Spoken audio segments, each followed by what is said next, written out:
नीतू सोलंकी हत्याकांड। घटनाक्रम की शुरुआत नई दिल्ली रेलवे स्टेशन से होती है, जब 11 फरवरी साल 2011 को एक व्यक्ति ने पहाड़गंज के गेट की तरफ एक लावारिस बैग को देखा।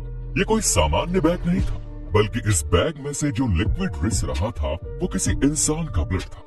इसे देखकर ये समझना मुश्किल नहीं था कि बैग के अंदर कुछ गड़बड़ है। उस व्यक्ति ने पुलिस को फोन किया और जब पुलिस आई तो उसने बैग को अपने कब्जे में ले लिया और बैग को जैसे ही खोला गया तो लोग हैरान रह गए, क्योंकि उस बैग में एक नौजवान लड़की की डेड बॉडी थी, जिसे जैसे तैसे बैग में ठूस कर भरा गया। देखने से लग रहा था कि लड़की को उसका गला काट कर मारा गया है। उसका गला बैग से बाहर आ रहा था। देखते ही देखते प्रिंट और इलेक्ट्रॉनिक मीडिया चैनल्स के कैमरे, रिपोर्टर्स और फोटोग्राफर्स भी वहां पहुंच गए और ये खबर ब्रेकिंग न्यूज बन गई। लगभग 19 साल की लग रही लड़की की कमर पर एक मोर पंख वाला टैटू बना हुआ था। अब पुलिस किसी तरीके से लड़की की पहचान पता लगाने का प्रयास करती है।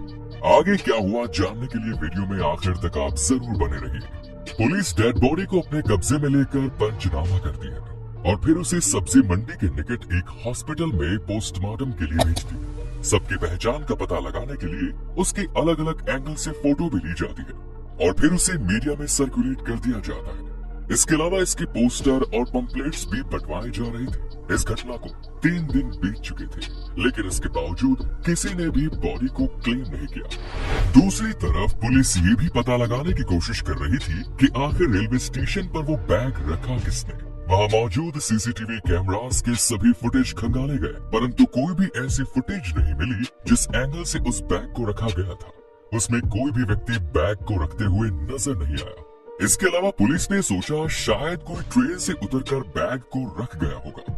इस एंगल से भी जांच की गई। सुबह 7 बजे के आसपास उस तारीख को आने वाली ट्रेनों से चढ़ने और उतरने वाले यात्रियों की फुटेज चेक की गई। इस पूरी कवायद में पुलिस ने दिल्ली स्टेशन के 16 प्लेटफॉर्म्स के लगभग 100 सीसीटीवी कैमरास के फुटेज को देखा, मगर कोई नतीजा नहीं निकला। दिन पर दिन बीत रहे थे, लेकिन उस लड़की को पहचानने वाला कोई सामने नहीं आ रहा। फाइनली इस घटना को 12 दिन हो गए और 23 फरवरी को पुलिस ने अपनी तरफ से उस लड़की का फ्यूनरल कर दिया। फ्यूनरल के दूसरे दिन एक बुजुर्ग व्यक्ति जिसका नाम करतार सिंह सोलंकी था, वो पुलिस के पास डेड बॉडी को क्लेम करने के लिए आता है। उस व्यक्ति के हाथ में डेड बॉडी की फोटो वाली अखबार की प्रति भी थी। उसने पुलिस को बताया कि ये उनकी बेटी नीतू सोलंकी है, जो सिंगापुर में जॉब करती है। 10 फरवरी को हमारी उससे बात हुई थी। वो 12 से 24 फरवरी के बीच में इंडिया भी आने वाली थी। सूटकेस में जिस लड़की की डेड बॉडी मिली, उसे देखकर हमें लग रहा था कि ये हमारी ही बेटी है, मगर हम कंफर्म नहीं थे। हम तो अपनी बिटिया के आने का इंतजार कर रहे थे, पर आज उसके आने की उम्मीद का आखिरी दिन था।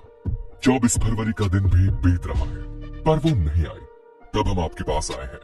पुलिस वालों ने जब अपने पास मौजूद फोटोग्राफ्स करतार सिंह को दिखाया, तो उन्होंने पहचान किया कि ये तो हमारी ही बेटी है। करतार सिंह सोलंकी का डेयरी का व्यवसाय था। इसके साथ ही वो प्रॉपर्टी डीलिंग में भी काम करते थे। इनके परिवार में पत्नी के अलावा 2 बेटियां थी, जिनमें से नीतू बड़ी बेटी थी। नीतू सोलंकी दिल्ली यूनिवर्सिटी से एक लॉ ग्रेजुएट थी। इसके बाद से सॉफ्टवेयर इंजीनियरिंग का कोर्स भी किया और फिर एक कॉल सेंटर में जॉब करने लगी। साल 2010 के मार्च महीने में नीतू ने अपने माता पिता को बताया कि उसकी नौकरी सिंगापुर में लग गई है और उसे सिंगापुर जाना ही पड़ेगा। हालांकि माता पिता इस बात के पक्ष में नहीं थे। वो चाहते थे कि उनकी बेटी उनकी आंखों के सामने ही रहे और यही नौकरी करे, लेकिन नीतू की जिद थी और उसके सपोर्ट में उसकी छोटी बहन भी आ गई। वो दोनों चाहती थी कि करियर से कोई समझौता न करा जाए। फाइनली इसके 1 महीने बाद यानी कि अप्रैल 2010 में नीतू अपने माता पिता और बहन को भारत में छोड़कर सिंगापुर के लिए रवाना हो गई। सिंगापुर जाने के बाद नीतू भारत में अपनी फैमिली से स्काइपे के जरिए कनेक्टेड थी। पहले ये कनेक्टिविटी रोज की होती थी, लेकिन फिर बाद में ये जुड़ाव हफ्ते और महीने पर आ गया। माँ बाप को भी लगा कि नीतू अपने जॉब में सेटल हो गई है। 10 फरवरी 2011 को जब नीतू ने वीडियो कॉल के जरिए अपने घर पर बात की, तो उसके सर पर चोट थी। बहन के पूछने पर उसने बताया कि वो सीढ़ियों से फिसलकर गिर गई थी। यही नीतू के परिवार के नीतू से आखिरी बार बातचीत थी। पर सवाल उठ रहा था कि अगर नीतू सिंगापुर में थी तो फिर भारत कब आई? पुलिस ने जब इस मामले में एयरपोर्ट जाकर जांच पड़ताल की तो पता चला कि नीतू कभी सिंगापुर गई ही नहीं। वो तो दिल्ली में ही रह रही थी। नीतू के कॉल सेंटर से पुलिस ने जानकारी निकाली तो राजू गहलोत नाम सामने आता है। राजू एयरलाइंस कंपनी में काम करता था। नीतू से उसकी मुलाकात कॉल सेंटर में हुई। साल 2010 के जनवरी फरवरी महीने में इन दोनों की मुलाकात हुई, नजदीकियां बढ़ी, प्यार हुआ और फिर दोनों ने लिव इन रिलेशनशिप में रहने का फैसला किया। पुलिस ने राजू गहलोत के घर जाकर पूछताछ की तो पता चला कि वो भी बीते 8 से 9 महीने से गायब है। यानी नीतू और राजू दोनों ही अपने अपने घर से झूठ बोलकर एक दूसरे के साथ दिल्ली में रह रहे थे। इस मामले में राजू का नाम 2 मार्च साल 2011 में सामने आया और उसके 4 दिन बाद 6 मार्च को उसके जिगरी दोस्त और कजिन नवीन शौकीन का नाम भी इस मामले में सामने आता है।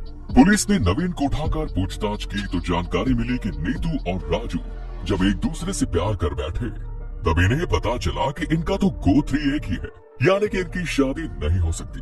परंपरा के मुताबिक एक ही गोत्र की लड़की आपस में भाई बहन हो जाते हैं। इसलिए इन्होंने अपने घर से इस बात को छुपाकर साथ रहने का फैसला किया। इन्होंने अपनी नौकरी भी छोड़ी और बेंगलुरु में जाकर रहने लगे। कुछ महीने बेंगलुरु में रहे। उसके बाद जनवरी 2011 में ये दिल्ली के हरिनगर में आकर रहने लग गए। अब तक इनकी पुरानी सेविंग्स भी खत्म हो गई और आर्थिक तंगी के हालात शुरू हो गए। जहां एक तरफ दोनों में झगड़े शुरू हो गए, वहीं दूसरी तरफ नीतू अब राजू पर इस बात का दबाव बनाने लगी कि तुम अपने पिता से प्रॉपर्टी में हिस्सा लो ताकि हम लोग सुख से रह सके। परंतु राजू अपने पिता से बात नहीं कर पाया। इस बीच नीतू ने राजू के घर उसकी बहन को फोन लगा दिया और ये कह दिया कि राजू के नाम पर जो घर है उसे बेच दिया जाए। इस बात को लेकर राजू की बहन और नीतू में झगड़े शुरू हो गए। दोनों फोन पर एक दूसरे से हॉट टॉक कर रही थी और इस बात को राजू ने सुन लिया। उसे इस बात का बुरा लगा कि कोई लड़की उसकी बहन से इस तरीके से बात करे। जैसे ही फोन कट हुआ, राजू और नीतू में झगड़े शुरू हो गए। गुस्से में राजू ने चाकू से नीतू के गले पर मारा और एक ही बार में नीलू का गला कट गया और वो नीचे गिर गए। गुस्सा शांत होने पर राजू को इस बात का एहसास हुआ कि उसने क्या कर दिया। उसने नवीन को फोन किया और जब नवीन को सारी बात बताई तो नवीन ने इस मामले में उसकी मदद करने से मना कर दिया। अब अपने गुनाह को छुपाने के लिए उसने नीतू की डेड बॉडी को सूटकेस में भरा और सुबह लगभग 5 बजे अपने हरिनगर वाले किराए के मकान से ऑटो पकड़ के दिल्ली स्टेशन की तरफ चल गया।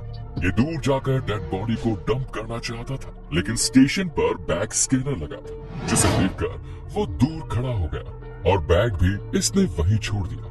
लोगों की नजर बचाकर वो चुपचाप वहां से चला गया।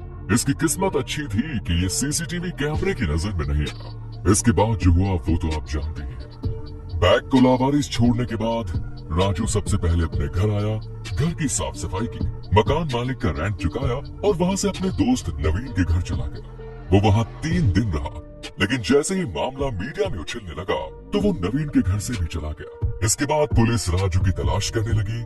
दिन, महीने, साल बीतते चले गए। पुलिस ने राजू को दिल्ली के मोस्ट वांटेड क्रिमिनल की लिस्ट में रखा और उसे भगोड़ा घोषित करते हुए 2 लाख का इनाम भी घोषित किया। लेकिन 8 साल बीत गए, उसका कोई पता नहीं चला। साल 2019 में राजू के घर पर एक फोन आता है जो राजू की मां ने रिसीव किया तो दूसरी तरफ से राजू खुद बात कर रहा था। उसने कहा कि मां, मेरी तबीयत बहुत खराब है, मैं नहीं बचूंगा, आखिरी बार तुम्हें देखना चाहता हूँ, गुरुराम के पारस हॉस्पिटल आ जाओ।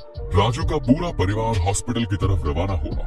पुलिस को भी सूचना दी गई और क्राइम ब्रांच के ऑफिसर भी हॉस्पिटल पहुंचे, लेकिन इन लोगों के पहुंचने से पहले ही राजू दम तोड़ चुका था। उसे किडनी और लिवर से रिलेटेड क्रॉनिस डिजीज थी। राजू की कहानी कुछ इस प्रकार है। वो दिल्ली से भागकर गोवा, बेंगलुरु जैसी अलग अलग जगहों पर भटकता रहा। कुछ दिन इसने अपने पास रखे मोबाइल बेचकर गुजारे। ये नौकरी नहीं कर सकता था क्योंकि पुलिस की नजरों में मोस्ट वांटेड था। अपनी पहचान बदल दी। आधार कार्ड और स्कूल कॉलेज के डॉक्यूमेंट्स में राजू गहलोत से रोहन दहिया बन गया। रोहन के नाम से इसने आगे की पढ़ाई की और कुछ डिग्रियां हासिल की। अब ये दिल्ली के नजदीक कोचर इन्फोटेक में सुपर पावर की जॉब करने लगा। आधार कार्ड में संशोधन करके इसने अपना नंबर भी चेंज कराया। साल 2011 में ही इसके पुराने नंबर पर इस बात का मैसेज भी आ गया। पुलिस ने इस नंबर को सर्विलांस पर तो लगा रखा था, परंतु पुलिस ने इस मैसेज को जान लिया। इसके साथ काम करने वाले लोगों ने बताया कि अक्सर सबसे अलग और कटा रहता था, लोगों को अपना चेहरा भी नहीं दिखाता था।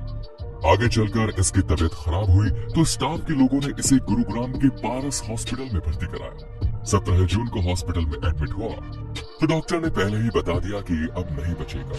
25 जून को इसने अपने घर पर फोन किया और सबको बुलवाया, लेकिन लोगों के आने से पहले ही ये दुनिया को अलविदा कह चुका था। 26 जून को इसका फ्यूनरल किया गया।